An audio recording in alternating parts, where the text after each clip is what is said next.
The word Israel was first presented in the Bible as a name given to Jacob after he fought an angel. Its meaning was a man who has struggled with God and is commonly translated as God prevails or man seeing God.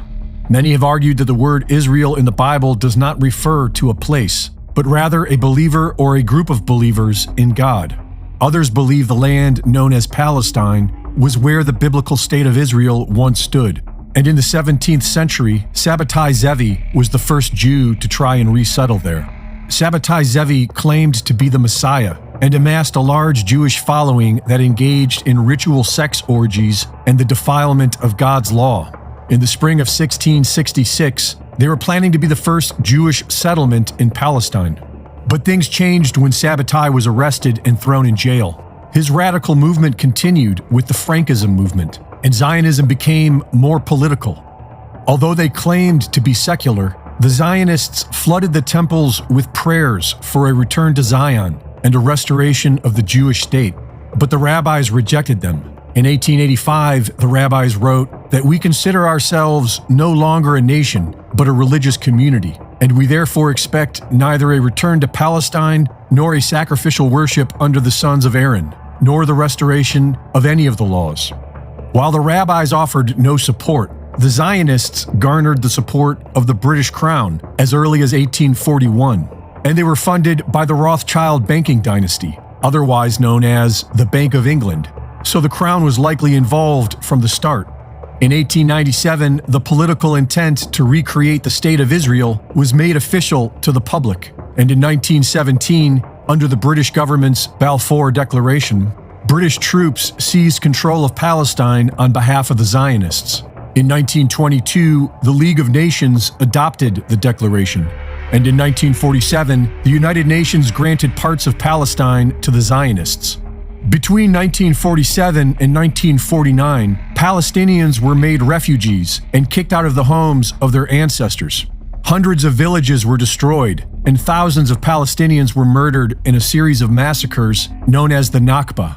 The Zionists killed Palestinian Muslims, Christians, and Jews.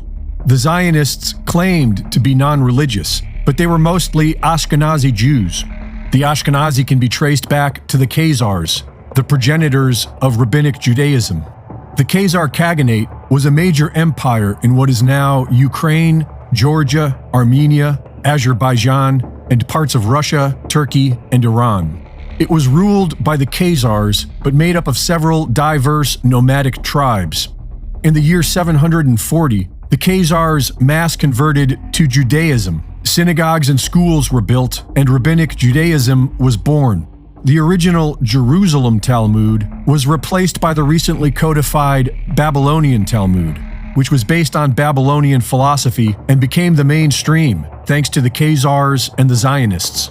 Some Christians believe that this is the synagogue of Satan written about in the Bible, which say they are Jews and are not.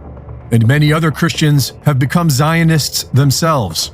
The Zionists have tremendous support from American megachurches and Christian evangelicals, many of whom believe that as the world becomes a fiery hell, they will be saved and brought to an eternal paradise. But in order for this to happen, the Temple of Solomon must be rebuilt, and 2/3 of the Jewish people must perish. According to the Bible, King Solomon's temple was constructed in 957 BC and destroyed in 586 BC, rebuilt again in 516 BC, and destroyed again in the year 70 AD. Many Christians and Jews believe that this temple must be rebuilt in order for their Messiah to come. But there is something in its way. Originally built near the end of the 7th century, the Al-Aqsa Mosque is considered one of the 3 holiest sites in Islam.